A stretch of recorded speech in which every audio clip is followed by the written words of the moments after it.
When you have a weather day like this and practice-wise, do you get concerned about guys slipping on the grass or anything like that, or do you take that into account when you set up practice? I do. We do. We talk about it with everyone that's in the know on that, make the decision best for the team. So I feel good about the week of prep, what we're doing today, and kind of the last time we're, kind of finishing up the week here. But I always say that today is not the last week of prep. Tomorrow is, and then Sunday is too. So hay is never in the barn. Is it the ideal circumstances considering where you're going to play and what the conditions could be? Yeah, it's actually looking, again, in the Windy City, like I said, it changes every 13 seconds, but it actually looks pretty nice. Warm with no precipitation. Warm as relatable to Chicago in December on the 24th. So excited about going there. It's a great place to play. With Chris Barnes wearing the green dot, Yeah. I know they practice with that, but what are the pros of having your linebacker call the defense as opposed to someone like JT or Buda who's really experienced but a safety? Yeah, done it different ways before. That's a really good question, Danny.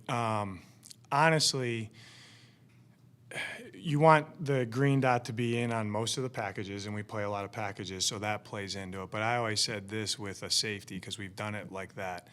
A deep ball goes, and he's 40 yards away, and truthfully, and so he's running back and he's getting the call. Well, that cuts off after a certain amount of time. A lot of times you see where they start to struggle is they can't get back in front of the huddle and call the defense when the appropriate amount of time given. So, that's always in play. But we feel good about the linebacker, Chris taking that over.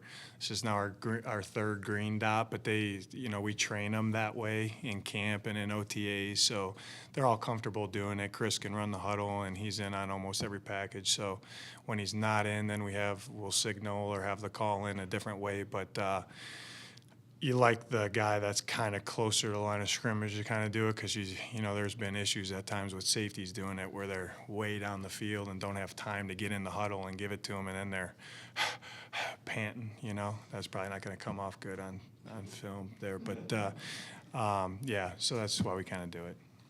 That's a good question. Do you expect a guy like Owen to get some more reps? Yeah. We're going to have everyone that has a jersey is going to pick up the slack for Josh. So we'll miss Josh, but those guys are excited about their opportunity and their role changing a little bit now because of injury, and they're ready to go. A couple of Cardinals players said about the Chicago defense they have some unique looks. How different is what they present defensively maybe than what you've already seen this year? Well, yeah, every defense is different, but they're typically a 4-down front. So that's a little bit different, obviously than us. We play in a 4-down front too, but and they do some different things with the front, you know what I mean? And it can be unique at times to make sure that we know what's going on, and decision making and communication and how we have to block certain things. So it'll be a good challenge for us. It's definitely a winning edge of being able to handle their front this week. Any update on Dortch or Hollywood? Hollywood's not going to go. Dortch will be out there today, kind of seeing where he's at. He's trending in the right direction. Garrett's not going to go. We'll see about Vic, and Bobby Price is not going to go.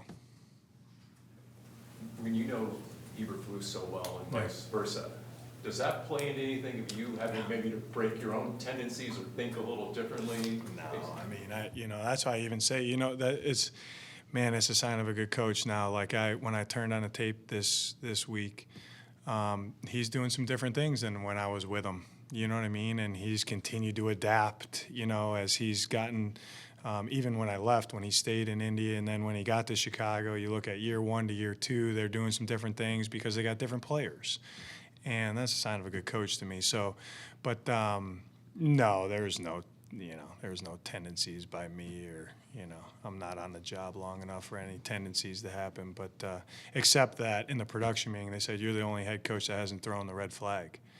And I said, yeah, I know. It's burning a hole in my pocket, but I don't think I would have won any, so I'm not throwing it. But so we'll see. A couple of new guys in the roster, Vokolek and Yeah. Tyreek. We've seen him out there a little bit, but just what you know and what you think. Travis, the tight end, Vokolek, we did a lot of work on him in the draft process. So felt really good about trying to get him here, and I'm excited about his role as he gets going with how we do things and what we're going to ask him to do. Feel really good about him. Tyreek has done a great job since he's been here, and I'm excited to see him go if he gets a chance to play. So to get the receivers more involved, what's the formula? What needs to happen? Get open and catch the ball. I'm not knocking our receivers, but, when your number's called or when the concept's called and you're the open guy, make sure you're at where you need to be on time. And when Kyler throws it to you, catch it.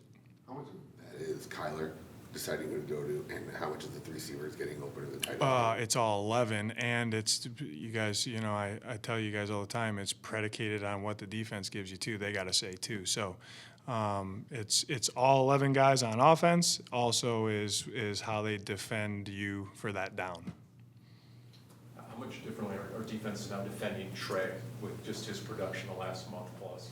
You start to see some guys do a couple different things, you know what I mean? But again, as we talked about, and for us too as a defense, it's structurally it's hard to say, okay, we're going to take this guy away by doing this, without stressing out the other 10 all the time. That's a position that's, especially on mixed downs, you can't just change your structure to double a tight end. Now you can do different things with who you're putting on them or what you're doing at the line of scrimmage with them or things like that, which teams have started to do. But we have to find ways to continually to get Trey in a position to do what he's been doing and be an impactful player for us. Elijah Higgins was saying to me yesterday that he feels like you guys have done a nice job of putting him in positions to do stuff that he's ready to do, Yeah. not necessarily things he's not ready to do. Mhm. Is that generally how you try and approach inexperienced players, or is that Not inexperienced players, just players to their skill set. I think he's talking about, you know what I mean? Like he's different than, Trey, or he's different than Jeff. So yes, you got to be able to, at times I would say you're going to have a hard down here.